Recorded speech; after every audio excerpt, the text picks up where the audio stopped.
Inspirational story in Hindi पर्दा।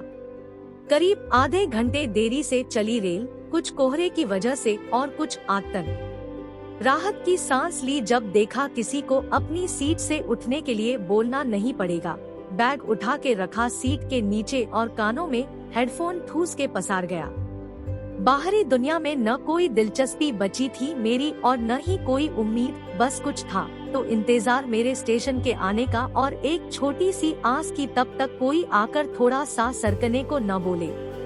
तभी कंधे पर एक हाथ महसूस हुआ, फिर एक हल्का सा झटका और फिर आई थपकी। एक बार तो जी में आया कि चुपचाप गाने सुनता रहूं, पर यकीन मानिए दिन के सफर में अगर आप समझते हैं कि अपनी आरक्षित सीट पर अकेला बैठकर आप गाने सुनते हुए घर तक जाएंगे तो शास्त्रों में कड़े शब्दों में आपके लिए मूर्ख, अज्ञानी, दुस्साहसी और निर्लज्ज जैसे शब्दों का प्रयोग किया गया है। मैंने सर उठा के पीछे देखे तो करीब मेरी उम्र का लड़का खड़ा था, हाथ में सूटकेस लिए, अपना सामान सीट के नीचे रखने का इशारा करते हुए। मैंने अपना बैग आगे सरकाया और उसने अपना, यदि श्री कृष्ण ने अपने मुख में यशोदा माँ को समस्त ब्रह्मांड समाया दिखाया हो तो हमारी रेल सीट के नीचे भी एक छोटी मोटी आकाश गंगा तो शर्तिया समा जाती होगी। भाई जरा आप थोड़ा सा, उसके पूरा बोलने से पहले ही मैं खिड़की से चिपक कर बैठ गया। जितना अफसोस मुझे अपने पैर फैलाकर सफर ना करने का था, उससे कई ज्यादा दुख इस बात का था कि बैग सरकाने के चक्कर में मेरे हेडफोन कानों से निकल गए और बाहरी दुनिया का शोरगुल फिर से कानों में रौद्र तांडव करने लगा। भाईजान, दिल्ली जाओगे? याद नहीं इतनी विनम्रता से आखिरी बार किसने पूछा था? कुछ शायद लोन चिपकाने वाली लड़की ने। मैंने भी सर हिलाते हुए जवाब दे दिया और हाथों को हेडफोन की तारे सुलझाने में लगा दिए। बढ़िया है, मैं भी वही जाऊंगा। क्या करते हैं आप? अब यहाँ पर मेरे हाथ और दिमाग तेजी से चलने लगे गए। ये मेरी सीट हड़पने वाला आदमी कोई मामूली आदमी नहीं था। ये उन लोगों में से एक था जो आपसे घंटों बिना रुके बात करने की क्षमता रखते हैं, वर्टिकल बात। ये आपको बताएंगे कि आपके अपने शहर में फला चीज मशहूर है और कैसे मोदी की लहर के सामने सब धराशायी हो गया, कैसे नोटबंदी ने सारे काले धन वालों को नाको चने चबवा दिए। सफर कुछ लंबा हो तो ये मेहंदीपुर बालाजी की महिमा का भी वर्णन जरूर करेंगे।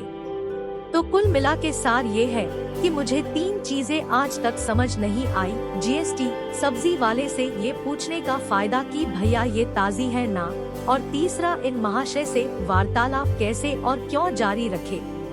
चाय गर्मा गर्म चाय अभी मुंह खोलने ही वाला था कि एकदम ठीक समय पर वो चाय बेचने वाला आ गया। उसका ध्यान चाय पे जो भटका, मैंने शुक्र मनाया और फटाक से कान सील कर दिए अपने। दिल्ली अभी 3 घंटे दूर थी और मेरी बैटरी बस आधे घंटे की मेहमान मालूम पड़ रही थी। चार्ज पे लगा लेता, पर ये कमबख्त व्हाट्सएप वाले ग्रुप ने दिलोदिमाग पर बैटरी फटने का खौफ बिठा दिया है। अब मैं मानता तो नहीं इस चीज को, लेकिन फिर मानता तो मैं भूतों को भी नहीं हूँ। पर अंधेर सुनसान गली में गुजरते हुए हनुमान चालीसा अपने आप प्रवाहित होने लगता है। ऊपर बैठे हनुमान जी ने भी शायद तभी सिंगल रहने का श्राप दिया हुआ है। मानो या न मानो, लेकिन ये अगर हुआ तो वाला वाक्य ही है जिसकी वजह से बड़े बड़े नास्तिकों को रिजल्ट के समय हाथ जोड़े खड़ा देखा है। खैर, आधा घंटा कब हुआ पता नहीं चला और बैटरी ने भी जवाब दे दिया। अब जवाब मुझे अच्छा लगा या नहीं ये सुनने की जहमत नहीं उठाई उसने, बस आंखें मूंद गई अपनी। कायदे से देखा जाए तो अब तारे लपेटकर जेबों में भरने का वक्त आ चुका था, पर राजनीति में मेरा नाम अज्ञानियों के वर्गों में शुमार होता है और क्रिकेट की बात छेड़ने के लिए बचे हुए 2.5 घंटे कम थे। तो मैंने ये अनुमान लगा लिया कि बचा हुआ वक्त में अपनी गई गुजरी जिंदगी पर विलाप करने और आगे के जीवन पर चिंतन करने में लगा सकता हूँ। सो जैसा था वैसे ही चलने दिया। अम्मी, मजाक चल रहा है इधर क्या? मैं दिल्ली पहुँचने वाला हूँ, अब कहाँ से वापस जाऊँ? अब बात मैं भले ही ना करूँ, पर इतना जरूर समझ गया था कि सफर काटने लायक सामग्री का प्रबंध हो गया था। बस जरूरत थी कान लगा के उसका चिल्लाना सुनने की। अब अब्बा को नहीं पसंद तो मैं क्या करूं? अब जो है वो है, हाँ हाँ मालूम है, खाला भी आएंगी तो क्या, कम से कम आप तो साथ हो न मेरे। उस तरफ की आवाज बोल क्या रही है समझ तो नहीं आ रहा था, पर सवाल के बाद की चुप्पी खूब पता लग रही थी। अम्मी हो ना साथ आप मेरे। उस तरफ से कोई आवाज नहीं आई, पता नहीं वो जवाब का इंतजार कर रहा था या जवाब अपनाने में दिक्कत हो रही थी उसे, पर लगभग 2 मिनट तक कोई कुछ नहीं बोला सिवाय स्टेशन के लाउड स्पीकर के। अम्मी ये होना जुर्म तो नहीं ना, अब अल्लाह ने ही ऐसे भेजा है तो कुछ सोच के ही भेजा होगा ना। उसका गला एकदम भर आया, कहना बहुत कुछ था उससे, पर उससे कहीं ज्यादा रोक भी रहा था, शायद सब एक साथ कह देना चाहता था। बात वो शायद अपने आप से ही कर रहा होगा, क्योंकि दूसरी तरफ की खामोशी के बदले अब काल काटने की बीप बज रही थी। अपनी सीट से उठा और बाहर चला गया एकदम से। एक बार सोचा बात कर लूं, पर देर हो चुकी थी। तभी नजर सामने बैठे एक बुजुर्ग से चच्चा पर पड़ी, जो उंगलियों को खास कोण में मोड़कर इशारा कर रहे थे, शायद पूछ रहे थे कि क्या हुआ इसको। मैंने भी कंधों को झटकते हुए दिखाया दिया कि मालूम नहीं, एक इशारा आपके 10 मिनट बचा सकता है, जानकर अच्छा लगा। पर याद नहीं आ रहा था कि चचा अभी प्रकट हुए या पहले के बैठे हुए थे। ये क्या होता है बेटा, असमंजस में फंसा दिया था। करने को तो मैं कंधे भी झटका सकता था, पर अब जो बेटा बोल दिया था, भारतीय सभ्यता और संस्कृति खतरे में भी आ सकती थी।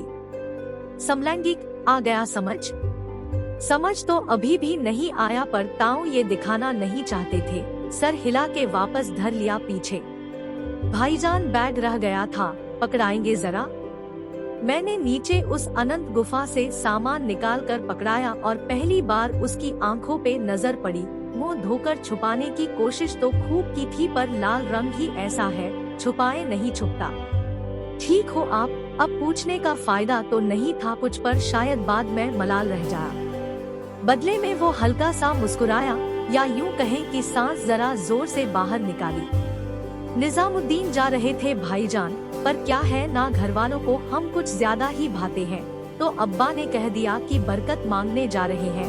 मेरे जैसा आदमी जाएगा तो हुजूर पाक खफा हो जाएंगे। मेरे जैसा मतलब, मैं ये दिखाना नहीं चाहता था कि उसकी सारी बातें सुनी थी मैंने, पर शायद उसे सब पता था पहले ही। क्या है ना कि जो था सब सच बोल दिया एक दिन। दूसरों से झूठ बोल भी लूं, पर खुद को धोखे में रखना यानी खुदा को धोखे में रखना। और वैसे भी जब अल्लाह को फर्क नहीं पड़ता तो इन लोगों के लिए क्यों बंद रखो अपने आप को। मैं हर वक्त सोचता हूँ कि काश मुझे बचपन से इंटीग्रेशन और ट्रिग्नोमेट्री के बदले इन परिस्थितियों को संभालना सिखाया होता, पर शायद ना उस वक्त इतनी समझ थी और ना आज भी इतनी अकल है। वो कुछ सुनने की आस लगाए बैठे था मुझसे, शायद ये कि उसकी कोई गलती नहीं थी, पर शायद गलत आदमी से उम्मीद लगा के बैठ गया हो। उस आदमी से जिसे उसके दुख से ज्यादा इस बात की खुशी थी कि पूरी सीट अब उसकी है। गाड़ी धीरे धीरे चलने लगी और उससे प्लेटफॉर्म पे तब तक देखता रहा जब तक भीड़ में खो नहीं गया हो। Excuse me. पीछे मुड़ा तो एक घुंघराले बालों वाली लड़की स्लिंग बैग लेके खड़ी थी। Can you please. उसके पूरा बोलने से पहले ही मैं खिड़की से चिपक कर बैठ गया। उसने बैग सीट पे रखा और अपनी बिस्लेरी की बोतल का ढक्कन घुमाने लगी। दिल्ली, मैं दिल्ली बोलता, पर कहीं गवार न समझ बैठे इसलिए पता नहीं क्यों। खैर, वो हाँ बोल के मुस्कुराई और कानों में हेडफोन लगा के आंखें मूंद ली, मेरी बैटरी की तरह। पता नहीं उसने सुना या नहीं, पर मैंने उससे पूछा था कि वो क्या करती है। अब कुछ करने को था नहीं तो सामने बैठे ताऊ के रेडियो पर ही ध्यानमग्न होने का सोच लिया। उस आदमी का चेहरा रह रह कर आंखों के सामने आ रहा था और कानों में गूंज रहा था मध्यम आवाज में रेडियो पर ये गाना। पर्दा नहीं जब कोई खुदा से, बंदों से पर्दा करना क्या। Like, share and subscribe.